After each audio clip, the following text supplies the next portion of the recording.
L'équipement anti-chute de la protection civile vaudoise spécifique pour le sauvetage comprend un treuil de sauvetage et une perche de secours. Du matériel complémentaire peut également être utilisé en cas de besoin. Le sauvetage doit permettre de décrocher aussi rapidement que possible et ramener au sol une personne, qu'elle soit consciente ou non. En cas de chute, le spécialiste niveau 2 responsable doit tout d'abord figer la situation et ramener tous les opérateurs en sûreté. Il alarme ensuite le deuxième spécialiste N2 pour gagner en efficacité. En cas de personne inconsciente ou blessée, il est nécessaire d'avertir les secours avec les moyens ordonnés. Il est important de bien spécifier lors de la transmission de l'alerte qu'il s'agit d'un accident de travail en hauteur. Le syndrome du harnais peut s'installer de manière brutale sur la victime suspendue et provoquer de graves lésions, voire la mort. Afin de réaliser un sauvetage rapide, commence par analyser la situation. La victime est-elle consciente ou inconsciente? Est-il possible de communiquer avec elle? Y a-t-il des dangers? Comment faire le sauvetage? Et par où accéder? En fonction de la situation, tu devras choisir la technique de sauvetage N2A ou N2B. La technique de sauvetage N2A convient si la victime peut s'accrocher elle-même ou être accrochée à main nue ou à l'aide de la perche. Positionne-toi au-dessus de la victime.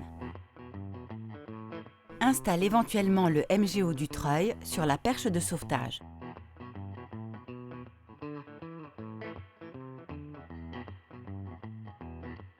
Accroche le MGO du treuil sur le mousqueton ou sur un point du harnais de la victime. Remonte la victime afin de décrocher ses longes. Évacue la victime vers le haut ou descends-la jusqu'au sol.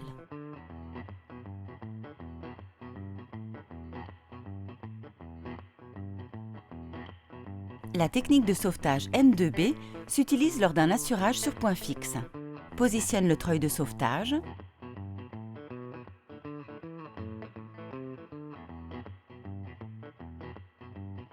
Accroche le MGO du treuil sur un anti-chute mobile qui jouera le rôle de bloqueur.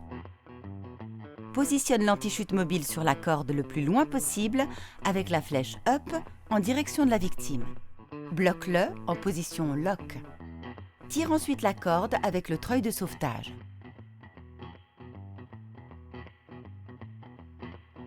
Tu peux également t'aider du perforateur muni du mandrin, spécialement conçu à cet effet. Il te faudra ravaler la corde de la victime sur l'autre anti-chute mobile et bloquer avec lock. Ensuite, refais la manipulation autant de fois que nécessaire. Dès que la victime est en sécurité, occupe-toi d'elle jusqu'à l'arrivée des secours. Lors d'un assurage en technique alpine d'un spécialiste, procède de manière identique.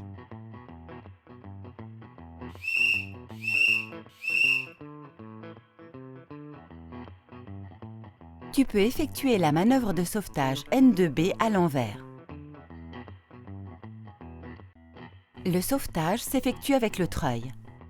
Utilise ton anti-chute mobile comme un bloqueur et tire avec le treuil de façon à pouvoir libérer l'anti-chute d'assurage. Débloque celui-ci, puis freine la descente avec le treuil.